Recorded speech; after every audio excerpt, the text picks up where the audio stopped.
Você já tirou um tempo para olhar com atenção para o céu? Eu creio que sim, em algum momento da sua vida você fez isso. Talvez há poucos dias, talvez até mesmo hoje. O que você sentiu? O que você viu? O que você ouviu? Você sabia que quando nós estudamos teologia, que significa estudo sobre Deus, uma das primeiras coisas que nós aprendemos é sobre a revelação de Deus ao homem, a sua auto-revelação, a sua auto-manifestação. E a revelação de Deus é dividida em duas, a revelação geral e a revelação especial.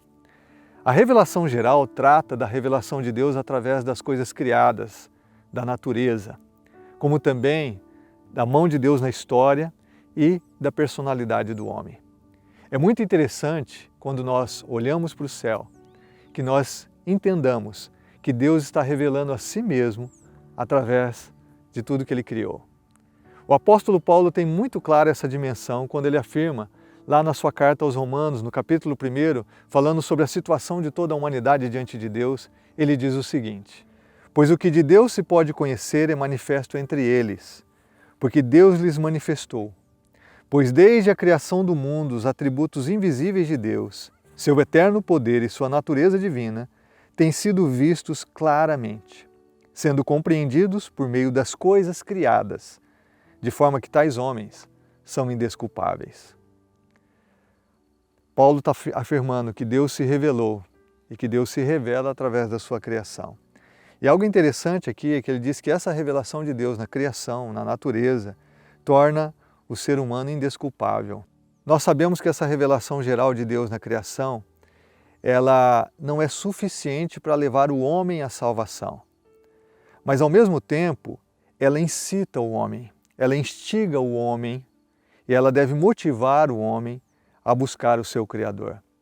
É por isso que ainda que essa revelação não seja suficiente para salvar, daí a necessidade de uma revelação especial, que nós vamos ver no próximo ponto, essa revelação ela é suficiente para tornar os homens indesculpáveis diante de Deus, diante do seu Criador, por não buscá-lo, por não abrirem os seus corações a quem Ele é. O salmista Davi, há milhares de anos, compreendeu muito bem o que Paulo está falando aqui em sua carta à igreja em Roma. E Davi escreveu no Salmo 19 palavras belíssimas, de forma poética. Eu quero ler os primeiros 6 versos com você nesse momento. Ele diz o seguinte: os céus declaram a glória de Deus, o firmamento proclama a obra das suas mãos. Um dia fala disso a outro dia, uma noite o revela a outra noite. Sem discursos nem palavras não se ouve a sua voz, mas a sua voz ressoa por toda a terra, e as suas palavras até os confins do mundo. Nos céus ele armou uma tenda para o sol, que é como um noivo que sai de seu aposento e se lança em sua carreira com a alegria de um herói. Sai de uma extremidade dos céus e faz o seu trajeto até a outra. Nada escapa ao seu calor. Eu quero colocar você em contato com um dos ministérios de Deus, ou seja, o seu trabalho, o seu serviço. Um dos ministérios de Deus é exatamente a sua revelação através dos céus, que foi o que Davi disse aqui, que os céus proclamam a glória de Deus. E isso é muito interessante porque nós frequentemente corremos de um lado para o outro. Nós somos a geração da tecnologia, da ciência, vivemos normalmente na cidade, uma região urbanizada, e muitas vezes podemos passar dias sem sequer prestar atenção à revelação de Deus através dos céus. O ministério de Deus é o propósito de nos ajudar todos os dias a contemplar a sua grandeza. Tudo que Deus faz ministra a nossa vida.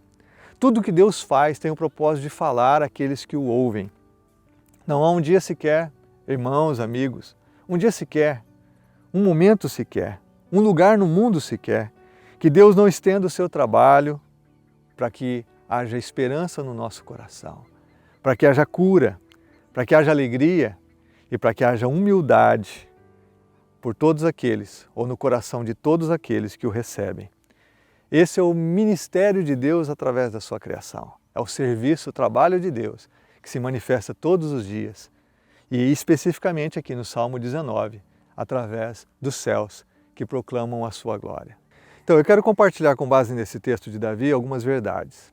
A primeira é que Deus fala e nós precisamos ouvir. Acabei de dizer que Deus está falando o tempo todo. Deus está se revelando, Deus está se manifestando a nós. Cabe a mim e a você pararmos, darmos atenção à sua voz. A Bíblia diz aqui no verso 4 que nós lemos, no Salmo 19, que a sua voz ressoa por toda a terra, todos os cantos. Cabe a mim e a você ouvir. A minha pergunta aqui é se você tem parado para ouvir Deus. Eu sei que há outras formas de ouvirmos Deus, mas uma que nós estamos refletindo agora é exatamente através da criação. Basta você erguer os seus olhos para o céu, seja de dia, seja de noite, seja um dia ensolarado, nascer do sol, o pôr do sol, ou seja num dia, onde o céu está limpo, onde a noite cai e você pode contemplar as estrelas. Nós viemos aqui para uma região em torno da cidade de Londrina, nossa cidade, para podermos gravar um pouco do pôr do sol, mas hoje o dia está bem nublado, Então, mas nós não deixamos de ver a grandeza de Deus, a beleza de Deus em tudo isso. O que é interessante é que quando Deus fala, Ele está querendo atender uma necessidade que eu e você temos. E aí, que é muito importante, nós podemos dar atenção.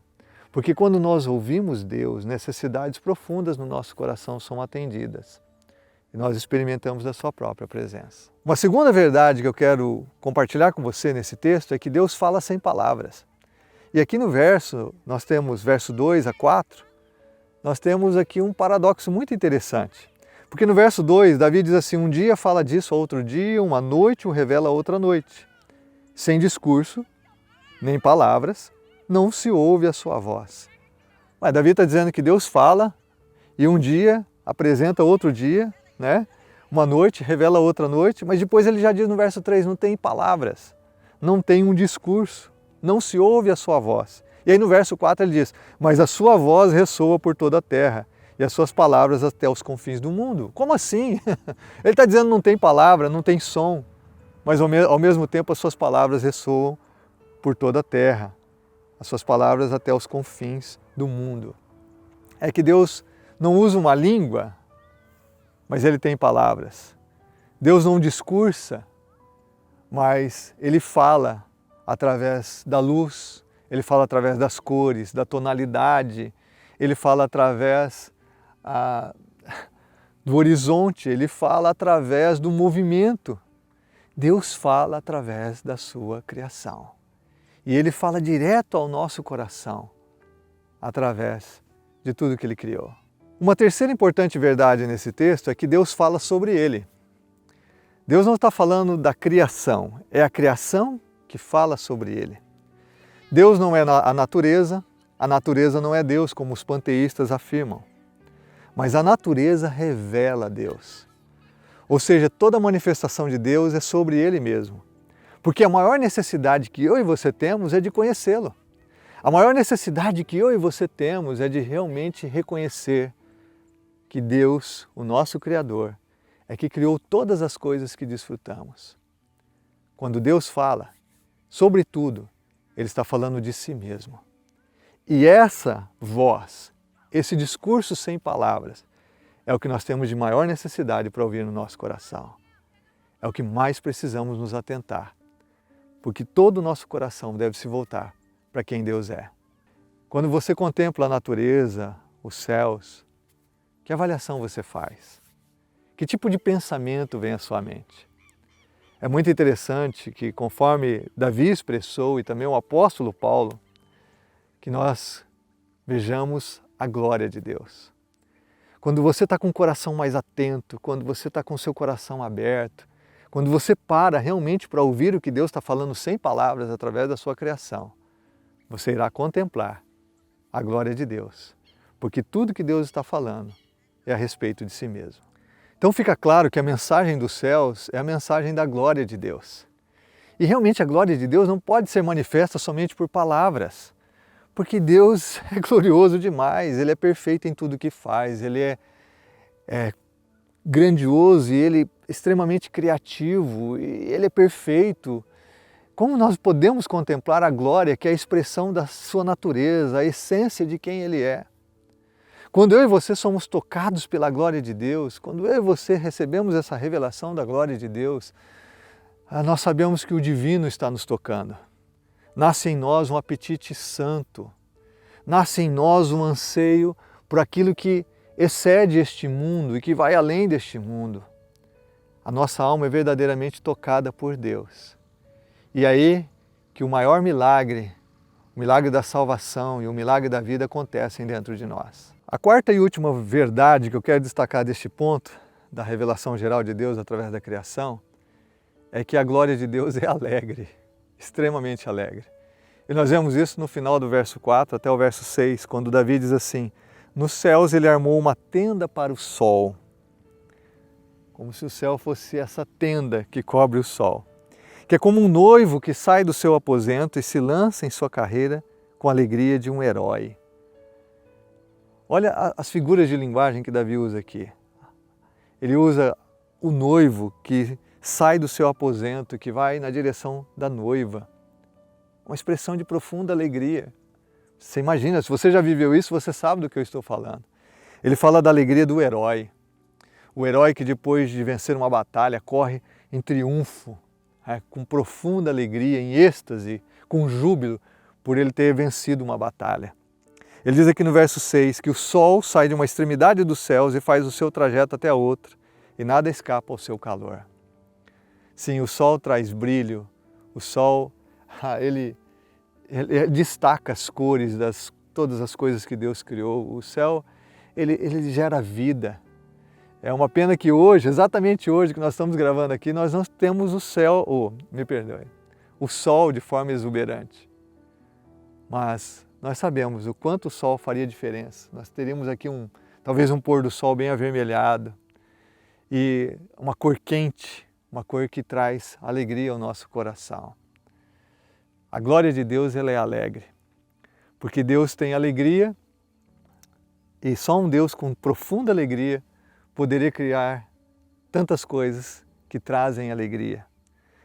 A criação de Deus é belíssimamente alegre e ela gera alegria no nosso coração. Lembre-se, quando estamos cheios da glória de Deus, algo muito especial que acontece é que a alegria inunda a nossa alma. Eu falei no início aqui sobre essa revelação de Deus trazer esperança, trazer cura, trazer alegria e também gerar humildade. Porque quando contemplamos a grandeza de Deus, essas coisas tomam o nosso coração. Em nossa história nós temos dois homens que tiveram o privilégio de contemplar os céus, assim como pioneiros do espaço. Nós temos o Yuri Gagarin, que foi o primeiro homem a ir à órbita da Terra, ao espaço, e que, segundo a história, afirmou que não viu Deus. Ele que chamou a Terra de azul, e ele diz assim: eu não vi Deus. Nós temos um outro homem, um americano chamado John Glenn, que foi o primeiro americano a orbitar na Terra. E ele diz assim: eu vi Deus em todo lugar. É muito interessante que um tenha dito assim: eu não vi Deus, e o outro tenha dito: eu vi Deus em todo lugar. Eu queria que você entendesse que a revelação de Deus, geral de Deus, está disponível a todos, mas que cabe a cada um de nós abrir o coração para ouvir esse discurso belíssimo, grandioso e poderoso de Deus, sem palavras. Quem estava certo? O Yuri Gagarin ou o John Glenn? Os dois. Porque a revelação depende do quanto você se abre. A revelação para chegar a você depende da abertura do seu coração e da fé que você tem no seu Criador. É muito interessante quando nós olhamos para o céu, que nós entendamos que Deus está revelando a si mesmo através de tudo que Ele criou.